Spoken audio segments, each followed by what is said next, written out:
Good evening. Welcome to the Guest Writers Series. My name is Alan Borst, and I'm the administrator of the Creative Writing Program here at the University of Utah. This evening, we're thrilled to be joined by Camille Dungy. For this evening's program, graduate student in poetry Stephanie Choi will introduce Camille Dungy and moderate our Q&A after this evening's reading. We'll start that Q&A with questions from a trio of our other creative writing graduate students before opening things up to questions from attendees. Please note that the Q&A button, not to be confused with the chat button, has been enabled at the bottom of your screen. So feel welcome to share any questions for Camille there over the course of the event. We encourage you to purchase books by Camille at your local bookstore. A link to the King's English Bookstore here in Salt Lake City will be posted in the chat momentarily. The Guest Writers Series was made possible through the University of Utah's English Department, and this evening was also sponsored by the Environmental Humanities Program here at the U. We've also received funding from the Salt Lake County Zoo Arts and Parks Program and Utah Humanities. Utah Humanities empowers groups and individuals to improve their communities through active engagement in the humanities. The series is also supported in part by Utah Arts and Museums, with funding from the state of Utah and the National Endowment for the Arts. Now let me introduce our Vice Presidential Administrative Fellow, Amy Seiler. We acknowledge that this land, which is named for the Ute tribe, is the traditional and ancestral homeland of the Shoshone, Paiute, and Goshute and Ute tribes. The University of Utah recognizes and respects the enduring relationship that exists between many Indigenous peoples and their traditional homelands. We respect the sovereign relationship between tribes, states, and the federal government, and we affirm the University of Utah's commitment to a partnership with Native nations and urban Indian communities through research, education, and community outreach activities. And now I'd like to invite Stephanie Choi to turn on her camera and microphone to introduce Camille Dungy. Thanks, Amy. As Camille Dungy writes in her introduction for the anthology Black Nature, the poems describe moss, rivers, trees, dirt, caves, dogs, fields, elements of an environment steeped in a legacy of violence, forced labor, torture, and death. Are these not meditations of nature? We find poems in urban streets. Can these not be landscape poems? Through her work as an editor and writer, Camille not only gives us a way into connecting nature and environmentalism to poetics, but also challenges and shifts our frame of nature and environmental issues. She asks us to consider how we might map our human bodies alongside the body of our environments. What histories, what bodies do we ignore and celebrate in our categorizations of the natural and environmental? Camille explores and interrogates these questions by offering, for example, how one might answer, do you see current events differently because you were raised by a Black father and are married to a Black man? The only way to answer, of course, is through a meditation on grackles, as she writes in Frequently Asked Questions number 10. Through her lyricism, we expand our capacity to consider and imagine what boundaries may or may not exist between us and the natural world, between our relations with each other as humans and our relation to nature. And what I know I cannot say, the you the speaker addresses is embodied as someone the speaker once fell in love with, and the blue gum eucalyptus tree that threatens the California coastline, both of which in the speaker's eyes are far too singular and beautiful to blame. Camille calls us to see and embrace the tension and complexities that exist in these boundaries and non-boundaries, to hear both the stranger's voice echoing through lonely valleys and the lover's voice rising so close it's your own tongue. The way the high hawk's key unlocks the throat of the sky and the coyote's yip knocks it shut. Her work generously invites us into this bank we map our lives around. For anyone who didn't read Camille's bio before registering for this event, she has authored an essay collection, 4 books of poetry, most recently Trophic Cascade. She's edited 3 anthologies, including Black Nature, and she's the recipient of many fellowships and awards, most recently from the Academy of American Poets. Congrats. She's currently a distinguished professor at Colorado State University. Camille, we are so excited to hear you read tonight and very grateful to have you as our virtual writer in residence this week. Stephanie, thank you so much. That was just beautiful. I really appreciate that careful, big-hearted reading of my work. I've had just a really delightful time this week, virtually visiting with all of you in Salt Lake City. I've had an opportunity to speak individually with a number of graduate students in the creative writing programs and the environmental humanities program, and also an opportunity to visit with a high school 10th grade English class. And though none of it entirely compares to being right there in the shadow of your beautiful mountains, it was a lovely opportunity to just hang around the online corridors of the U for a bit. Stephanie quoted part of a poem that was the first poem in my first book. It's called Language. That's the poem she quoted that talks about the high hawk's key unlocking the throat of the sky, and the coyote's yip knocks it shut. The aspen's bells measure the breeze while the rapid's drum defines resistance. I had been living away from the American West for nearly a decade at that point, and went on a trip to Utah and visited a friend in Salt Lake, and then went out to Teasdale to her ranch, and we were hiking around the area, and I just felt at home in that space and in that landscape, and could articulate what it means to understand my language via a landscape and via the plants and animals and the look of a sky in a place. So I'm always grateful to Utah for being a place that kind of shook me loose in a kind of ability to think about what I could do on the page. Speaking about what I think about, I've spent part of today with the work of the poetry of a dear friend who just passed at the end of September, and I'm still really shaken by what it means for her not to be with us. And so I thought that I'm gonna do something a little bit unorthodox and use part of my 20 minutes actually to read one of Camilla Aisha Moon's poems, which is a poem that also really uses landscape to think about what we love and how we love. So this is a poem from her book, Starshine and Clay. Love. Once you've decided, it is a decision. Your skull won't bleach in the sun like a lost animal. What else is there to do in any desert but study at the feet of succulents, drawing relief out of nowhere, bristle with lessons. To walk and walk far past whatever singed.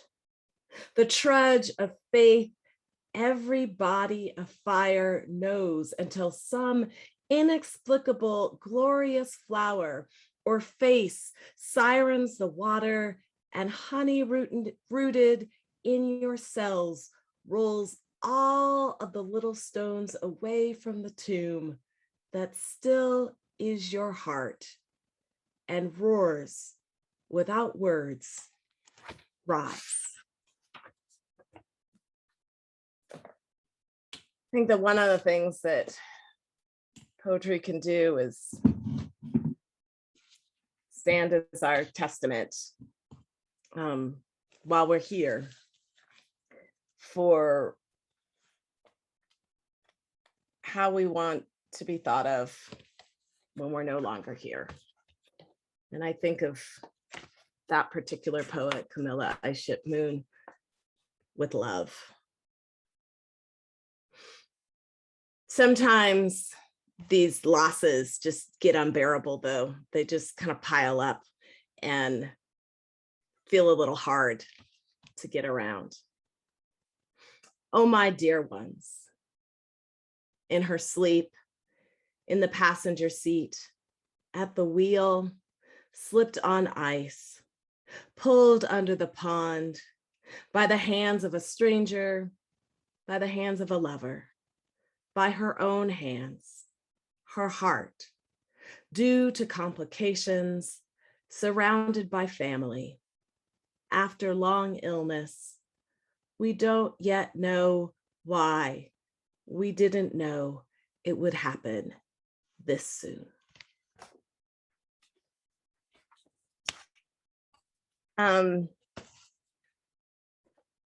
So in my book, Trophic Cascade, I ended up thinking a lot about loss on so many different levels. The loss of dearly beloved humans, as I just referenced in that poem, and also these ecological catastrophes and losses around us.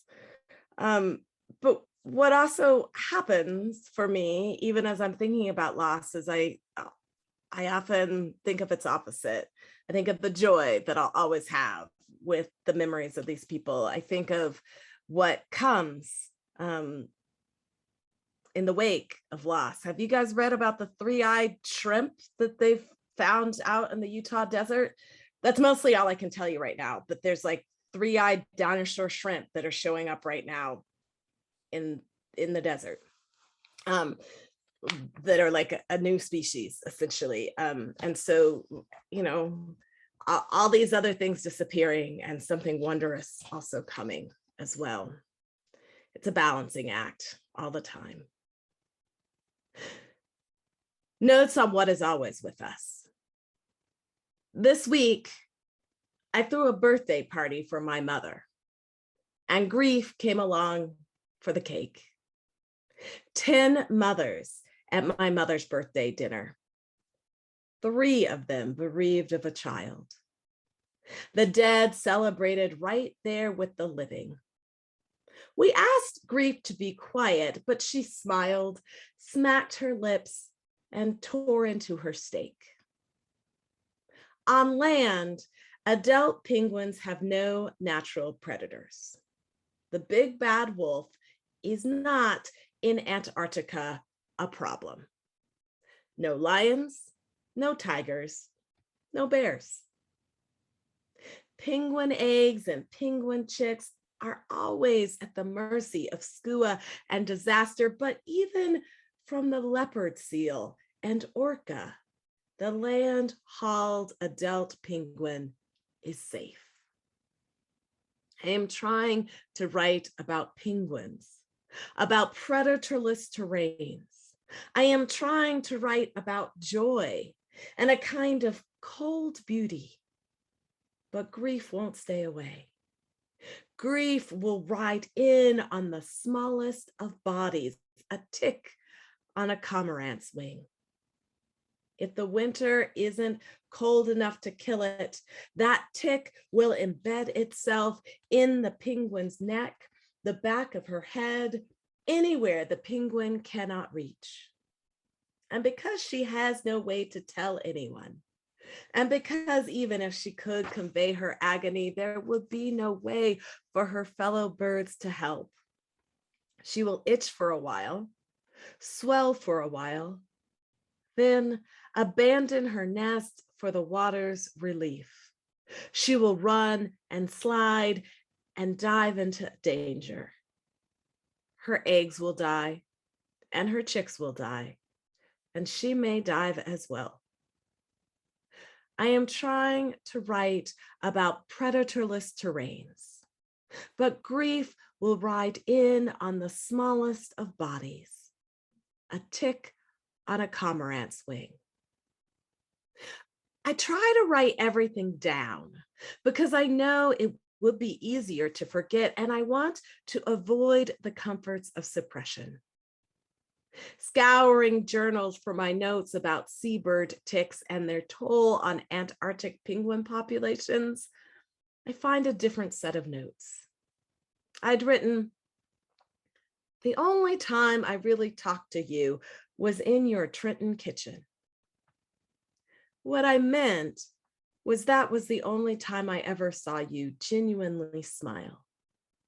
The baby needed food, and you, just back from pushing his stroller on a long walk during which you and he both watched the morning sun shine on the faded splendor of those Trenton streets, were boiling a hot dog for your only son and smiling. "There are things I do not want to say," I said in my journal, "except the saying won't return, the not saying won't return anything you love. The boy is dead. The boy's mother is dead. I was trying to write about beauty, but grief won't stay away. I was trying to write about babies and birthdays and birds. I was trying to write about joy."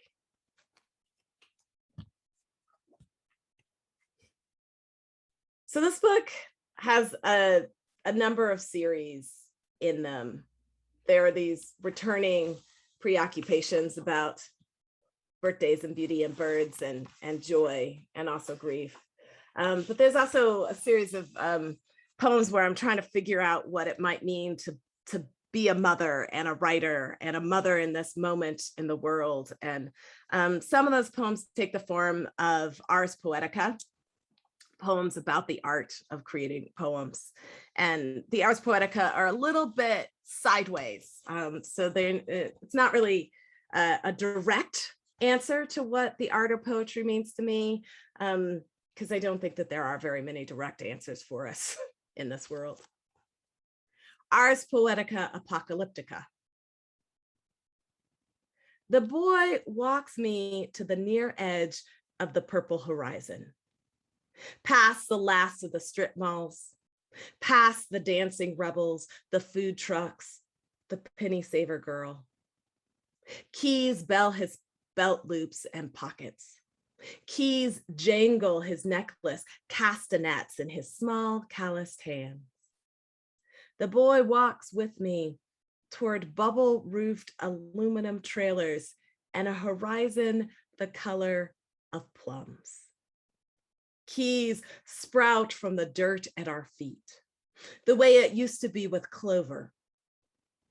I don't understand all the keys, so I ask. The boy squats to collect what the dirt has offered. Who can know what they will open? The keys have flimsy rings and illegible labels. They all look the same, though some of them are different. This looks like the key to my mother's car.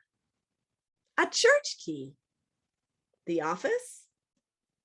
The boy collects keys from the shady earth the way we used to collect chanterelles. This might be the key to my house. At the near edge of the belligerent horizon, the boy turns a key over twice before he slips it in his pocket. Then he tosses a ring in the air, the way we once tossed tangerines. So there's the Ars Poetica.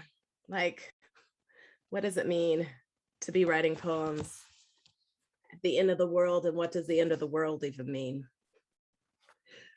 Frequently asked questions, number 5. Do you have big plans for her first birthday? Tomorrow, this will all be over. She will take a step, and the tide that fills the tide pools will come in. The last crop of almonds in the world must begin as nothing but 1,000 minuscule blossoms. I have loved every cell of her body from the time I could count them until now. Why hurry her progress when each day is as gorgeous as the last?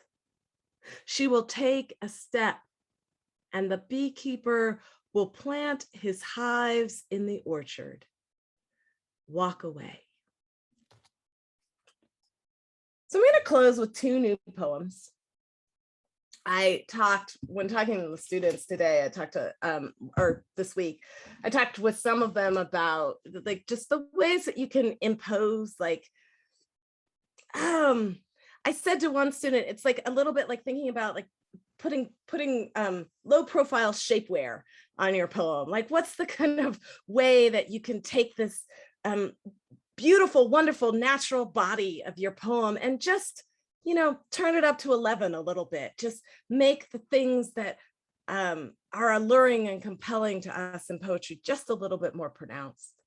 So some of the ways that I do that are really thinking about the line. Some of the ways I do it are returning again and again to a construct like the Ars Poetica or the frequently asked questions. Sometimes I do it by imposing some sort of arbitrary rule on the poem, syllabic count for the lines, or as in the case of this poem, an exact number of characters. So each of the poems in this series that this poem comes out of have 700 characters, which coincides with the number of hours apparently a new parent loses in sleep in the first year of their child's life. The ticket. I thought the early days of parenting would be a reflective time, but parenting is a now-centered endeavor. I may have to think about tomorrow, but then again, I have to think about assuring tomorrow will happen right now. Yesterday is over. Yesterday, things happen that impact us now. This part of my life is running in the present tense. I can hardly remember her birth, let alone the first time I kissed her. Her birth, the first time I kissed her, these are stories I tell like my other stories, urgently, but fuzzy on the details. Like the story I tell about the convenience store worker. On his last day at that bleak store, he bought a lottery ticket and won. Was it $1,000? Let's say he won 100. He reinvested his winnings into, was it 100 tickets? 20? That's not the point, see? The point is that now he's a millionaire. And one final poem. This one goes out to all of you who feel badly about spending time like scrolling social media or watching like just another Hulu show or Apple TV or something and are like, that's not making poetry. I just want you to know that the prompt for this poem came while I was scrolling Instagram. Sanctuary. The way she holds her huge limb forward, patient and expectant, while the slight man untethers the old prosthetic, a cage of metal, polyurethane, and canvas large enough that I could stand inside. Sweet elephant, waiting as the man sets aside the artificial leg, then turns back to the nylon sleeve that cups her nub, rolling that down like a lover or a mother removes underwear from a body they adore. That gently, that disinterested in causing harm. That dear elephant, steady all this time on her 3 remaining legs, while the man strokes the nub of her mind-blasted one. Its pucker scar, a forever wound that reminds me of the chest of a woman who has refused reconstructive surgery after losing one breast to the scalpel. The scar, like a nipple, stretched into a grin. I want to compare the look of that nub to something you will understand, America. But there's no way to say it other than this. When she was 7 months old, the elephant walked on a landmine. After that, some people wanted to kill her. How could she survive, doubled over and using her trunk as a crutch, leaning always on trees? Put her out of her misery, they said. But look where she landed instead. In this sanctuary, where every few months, as she continues to grow, some people redesign and gently, while she waits, warm, gray, and patient, secure around her blasted nub, a new and sturdy leg. Thank you so much. Thanks so much, Camille, for that lovely reading. Yeah, it's such a joy and an honor to hear you read. And we've been reading Trophic Cascade in Kate's class. So I guess I want to open up. I loved what you said about answering the Ars Poetica sideways, and it reminded me a little bit of what we were talking about when I met with you one-on-one the other day, of how in a nature poem you can't just kind of put 2 things side by side, like nature and the human, of course, and hope that something works. There has to be a third point. And I think you were talking about metaphor in the third point. And I was thinking maybe of nature as, how do we create the nature poem and answer it sideways or present it sideways? So I was wondering if you could maybe elaborate on your theory of the metaphor and the third point, or your theory on the nature poem and maybe how it's evolved over time, especially since editing Black nature. Yeah, it's a great set of questions. The quote I shared with you is a quote that I attribute to Elizabeth Bishop. The metaphor has to touch in at least 3 places, and 2 of them need to be in the real world. And I hold that quote close to my heart, because one of the things that happens when we're writing, and when we're writing about emotion, and when we're writing about like ideation and philosophy and America and apocalypse and all these things, is that like we have things to say. Like there's a thing that we want to say, and we want to just like say it directly and straight out. But if you just like say species loss is bad, like what are you telling your reader that the reader probably doesn't already know? And that the reader doesn't already probably even see. And so how can you find a way to show this big thing differently, so that the reader can see things differently and can feel things differently? And also, how can you talk about feelings and emotion and intangible ideas in a grounded, embodied way? And so for me, it's always about finding the stories that can become revelatory of this and that, right? A story that can operate on multiple levels at once. I feel like as I find my way into those stories, I can find myself just getting into the truth of what it is that matters to me. And so in some ways, the title poem of Trophic Cascade, which also, thank you, social media, was just this response to this viral video that I was just like I was so into it. And I watched it over and over again, as I did with this video of this elephant in this Thai sanctuary. And like, then I have to ask myself a question, like, why do I care about this, right? What is it that it's reminding me of? What is it what's the bell that's ringing in my heart, that's connecting it? And that's the third lake. Usually it's like, I see this thing, it makes me feel this way. Why?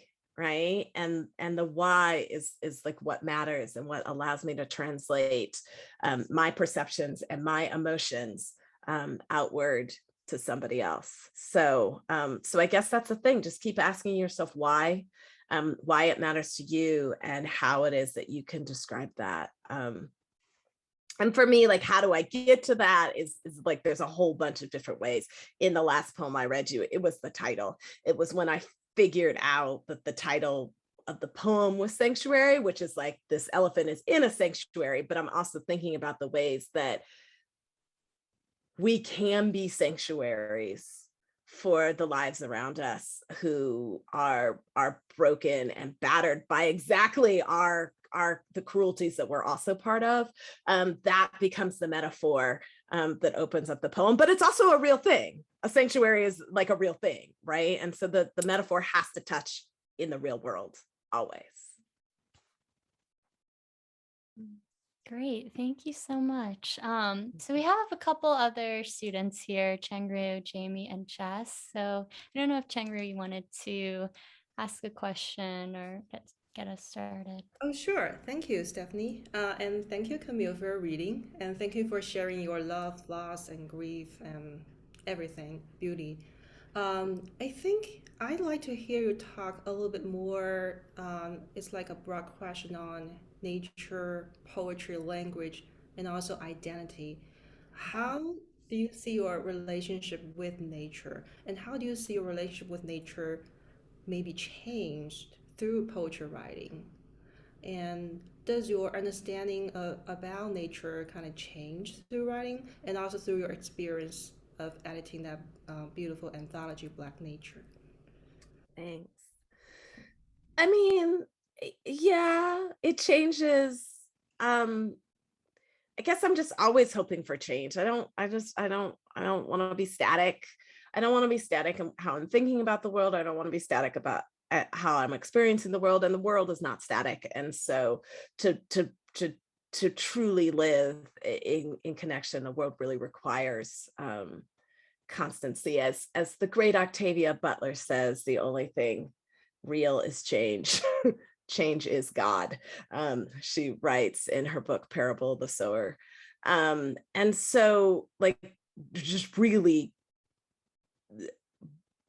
being radically open to that, but it's terrifying. It's also terrifying because, like, I am part of a sedentary culture who, like, just at the same time, we sort of want the new thing, et cetera, et cetera. But like, I want comfort, and I want security, and I want sameness, but I'm not going to get it. So, there we go. And so I think that is one of the things that has evolved over my life, as with like writing in really direct conversation with the great and inhuman world. What's evolved is my ability to absorb change, and my ability to cope with it, and also like my ability or my desire to direct the course of change, right? Like, change is inevitable, but change does not necessarily mean that it has to be towards degradation.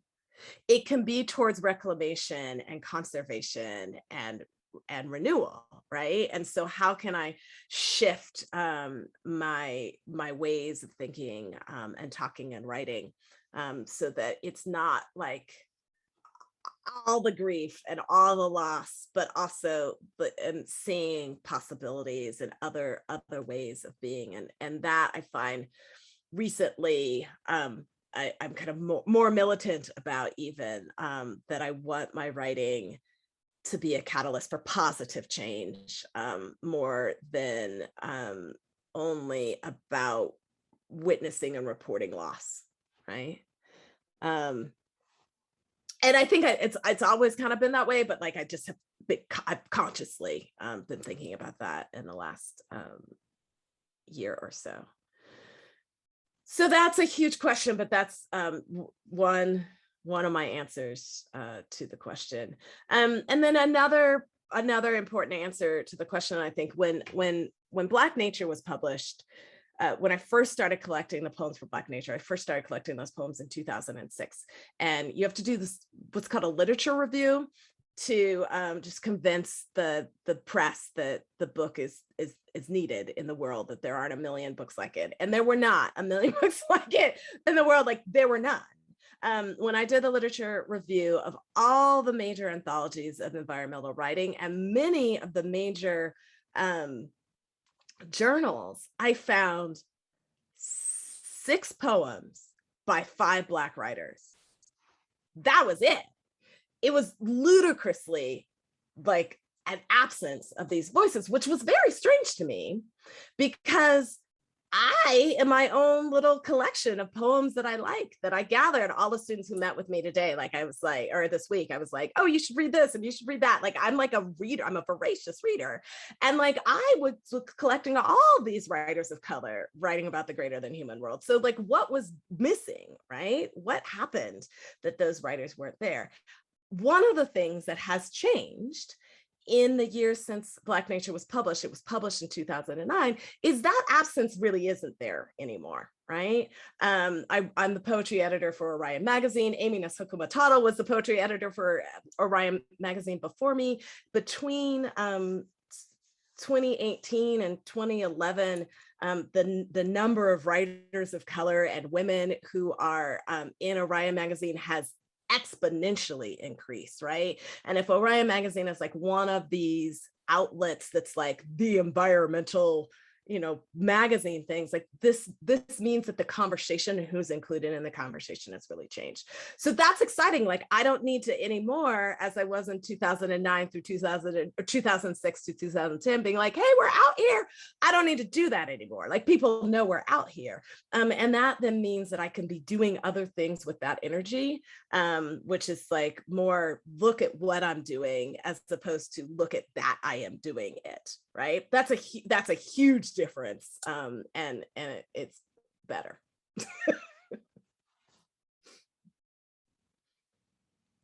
Thanks so much, Camille. I guess we'll just, Jamie, if you wanted to ask a question or follow up on that. Sure. Thank you, Stephanie. And thank you so much. It's been so wonderful to hear you. And one of the things I've loved so much in reading Trophic Cascade and Black Nature is it's really helped sort of, bust apart the very narrow box that I had sort of conceptualized nature poetry in, or eco-poetics. I'm sort of wondering, like, I've loved listening to you talk in the past about, the experience of contacting, living writers that you wanted to include in Black Nature and their responses. So I was hoping you could talk about that with us a little bit. And the question I have that sort of stemmed from that is, do you think there's sort of an upper limit to like what constitutes nature poetry? Thank you. I don't believe in upper limits. I just don't. I'm like, there could be an upper limit to my imagination, but all that proves is a failure. There's like an eventual failure of my imagination, right? Like an eventual failure of my ability to see what's possible in the world. And we will all reach that limit, right? Like there's just a point at which like, I just don't get the music the kids are listening to these days, right? Like it's just like there's just like a point where we all reach that saturation level, and it's harder to take in new things. I think that what also happens with people though is that there is that point of rigidity, and Lord willing, if you live long enough, you pass it again, right? And you come back out to this ability. Like my grandmother lived to 92, and like by the end of her life, like the things that she listened to and talked about, because she was around these like 23-year-old nurses' aides all the time at that, and like she was able then all of a sudden to kind of come back into her own youth and her own plasticity, right? And so again, I guess I'm just saying I don't think that there's an end to what poetry can do. And because the world is changing, the planet, the greater than human world, like all those things, the language that we use to describe it, because all of those are changing, sometimes in a forward direction and actually sometimes in a backward direction, which is not always bad. Right? Like there's some ways that we're returning to ways of being and ways of moving through the world. And, all those gardens people started during 2020 and COVID, like tons of people who were never growing their own food, all of a sudden growing their own food, thinking about their soil, thinking about what a tomato from their own plant tastes like, and then like not being able to go back to an industrial grown tomato after that, right? Like that's great backwards motion to a way that we have lived in the world, right? That will get us in touch with so many different things. It's the same for writing. Like there are some things about writing, innovations that are keep moving things forward and progressing, and ways of talking and ways of working on the page that nobody's thought of yet, that I could not even begin to conceptualize. There's this poet, oh wait, she's a graduate of the U, Lillian Yvonne Bertram, who writes like computational poetics. I do not understand what Lillian does. I love it, but I don't get it. But like, because I don't get it doesn't mean that it isn't valuable and wonderful and doing really important work, right? The limits of my imagination, thank goodness, don't limit Lillian and what Lillian does on the page, right? Similarly with environmental writing, we're gonna have to keep shifting and changing, because we're gonna have to keep shifting and changing our environments, right? We're gonna have to live different ways on the planet because of what we're doing to the planet and what we're doing with the planet. So in 50 years,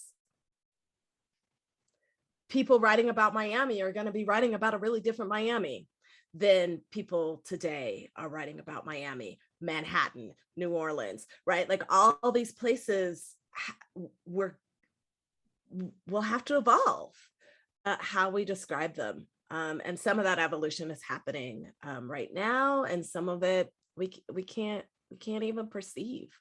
And so I don't know if I am entirely answering your question.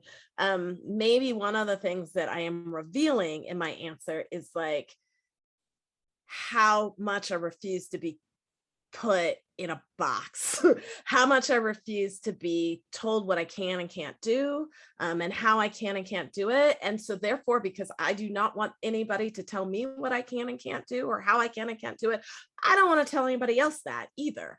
So those of you who worked with me this week, I hope you heard me asking a lot of questions more than I was like giving a bunch of prescriptions, right? I would sometimes say, this is a reality about how people respond and react, but I'm just as likely to say, I just need to tell you what I see. I don't know what you do about it, right?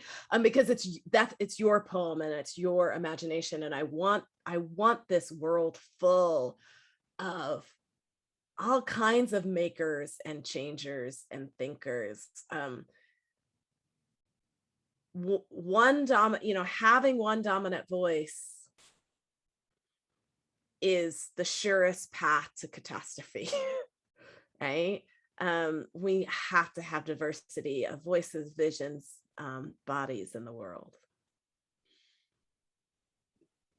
Great, thanks, Camille. And Jess? You want to go ahead? Absolutely. Thank you so much for your wonderful reading. It was so great to hear you. And it's even better to hear you talk about being a poet in the world and the interconnectedness. I think there can be an idea that poets are detached from the world in some way. And I feel like nothing could be further than the truth. So it's wonderful to hear you speak on that and to talk about, you know, the greater than human world.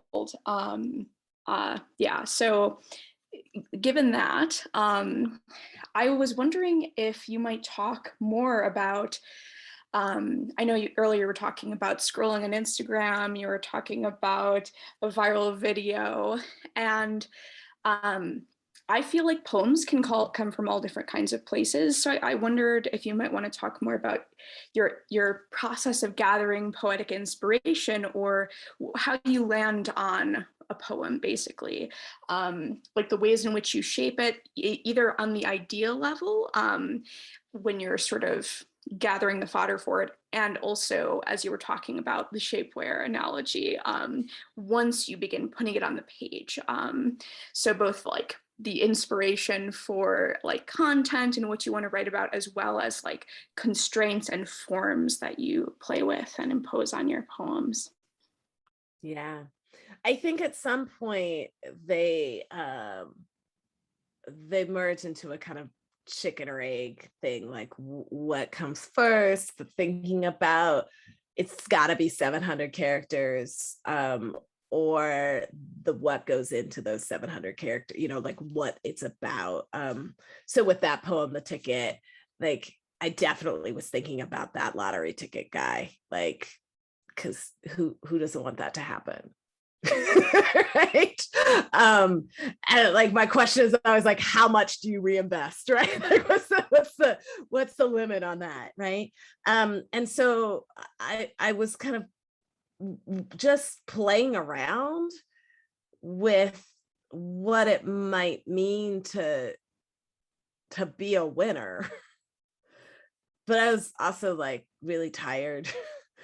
And like the baby was crying, you know, and so then it was like, oh, but like I can't think about that. I got to be thinking about now. And so how many of the like just the like little things that are going around me at the time end up just showing up in the poem, right?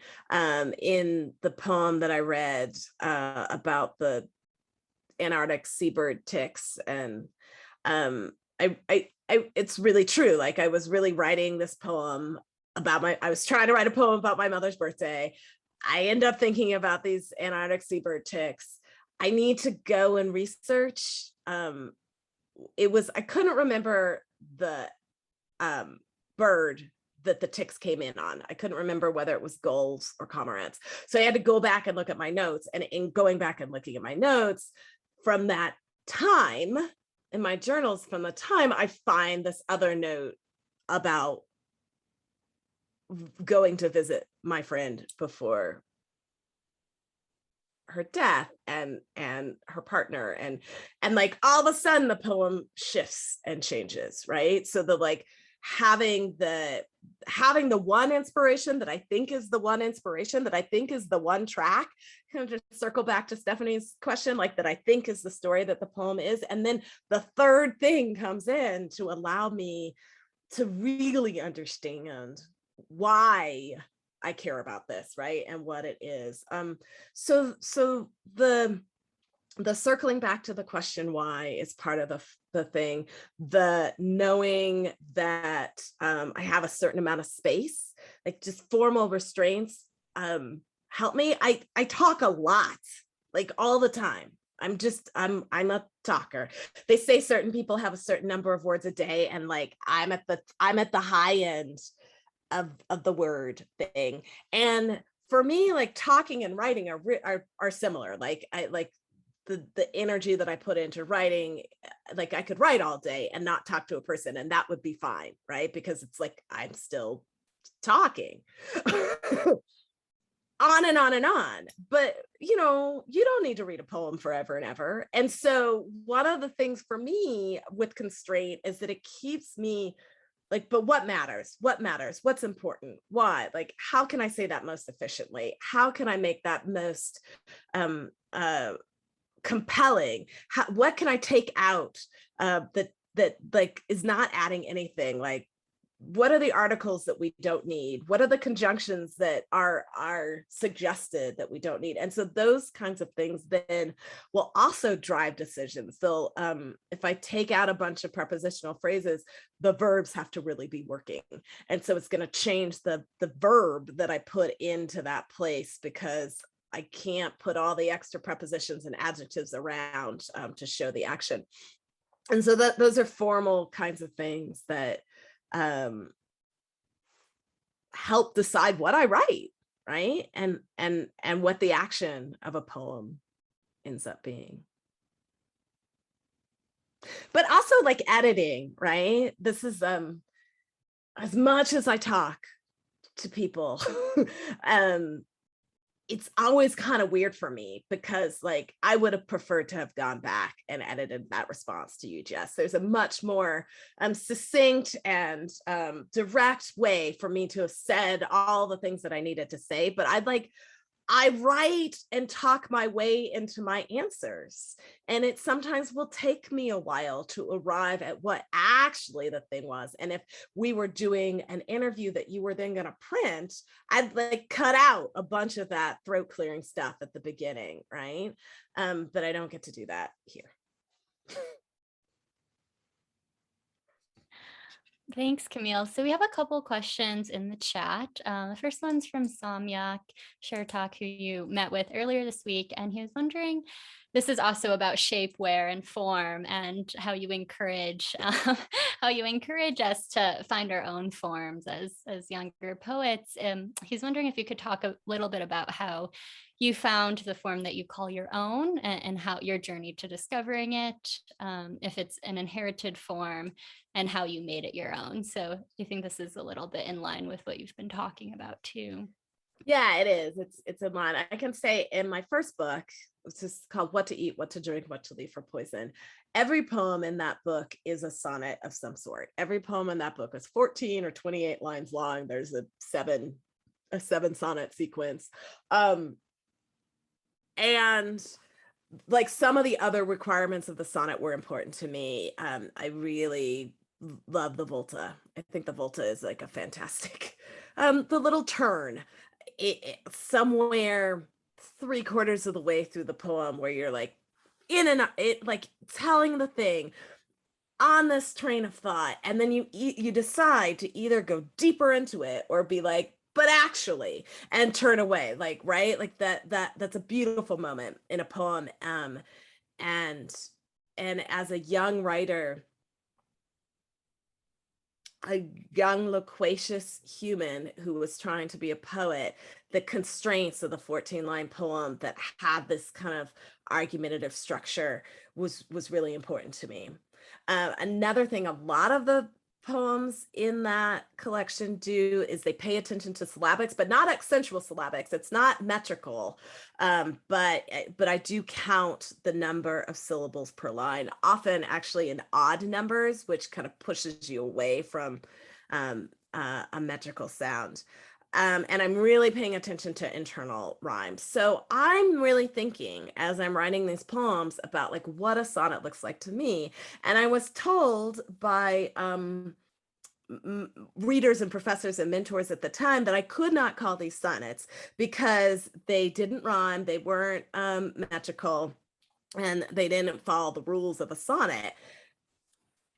And early in my career, I was like, you can't tell me what I can't do, right? You can't tell me what I can or can't do. I'll call them rogue sonnets, right? I'll accept that. I won't call them like straight up sonnets, but these are sonnets. Like Shakespeare got to write his own sonnet, and now we just call it Shakespeare's sonnet. But like he wasn't doing a Petrarchan sonnet. Wyatt did his own thing when it like all those white guys got to do their sonnet. Why don't I get to do my sonnet, right? And so early on, yes, it's a received form and it's my own form, right? At the same time, which these poems are telling the stories of Black people and women in the middle of the 20th century. And these are people who had to make do with what they had. The like incredible restrictions of a society, and also the ways that within those incredible restrictions, like such amazing, creative, necessary, vibrant life came, right? So of course these poems are going to be their own poems, they're going to reflect that. So very early on, I think that idea of taking what I can use and using it how it works for me has been important. And then like it changes and it evolves, and I do different things. I've talked now about, you know, the line break is really important to me. Like the like tension, like one of the reasons I'm so into ceramics is it requires a kind of tension. It requires a kind of mathematical sensibility too.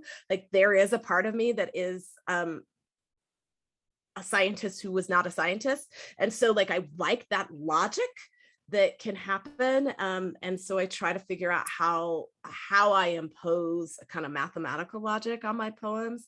And you see that happening in different ways, but really quietly and subtly. I don't want it to be like,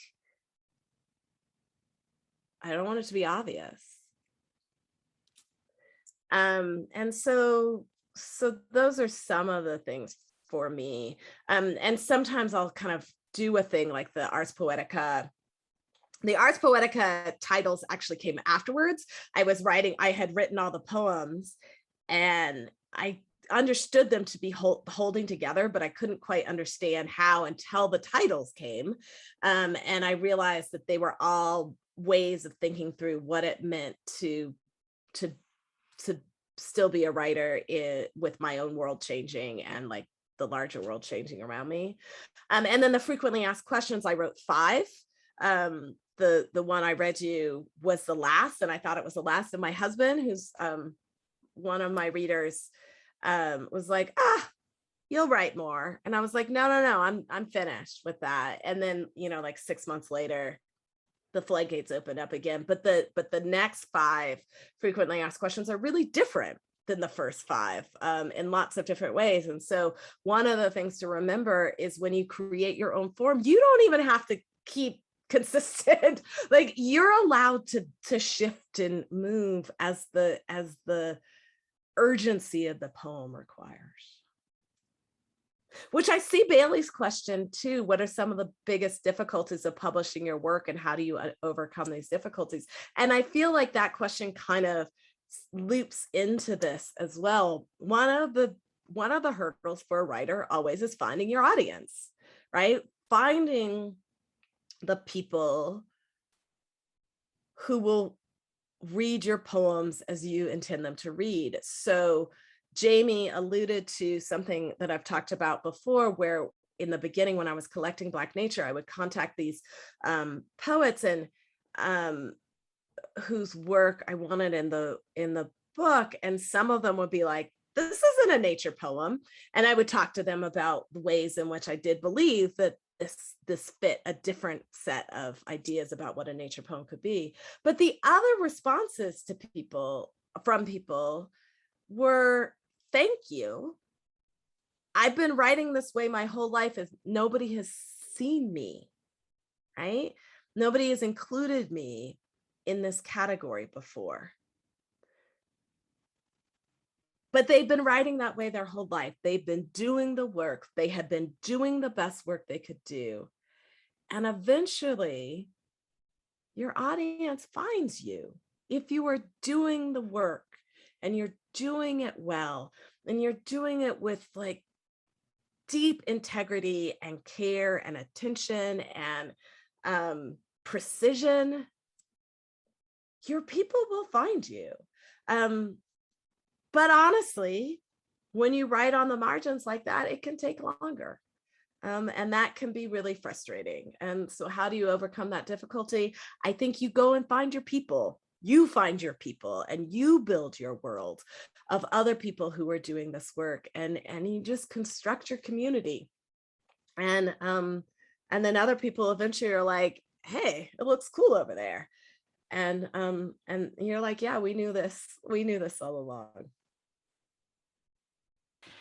Thanks so much, Camille. Hopefully that is hopeful news for everyone in this program trying to publish first books. So their communities are coming and they're watching. Thank you so much.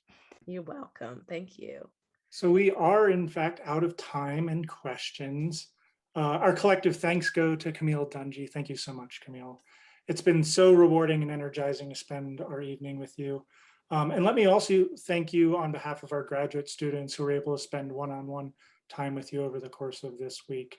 I know that's a real treat for them, and it's great that some of them participated this evening even to extend that conversation further. Thank you also to Stephanie, Amy, Shengru, Jess, and Jamie. And thank you to all of you for attending. Have a great night. Thanks again, Camille. Cheers. Thanks for having me. Bye, everyone.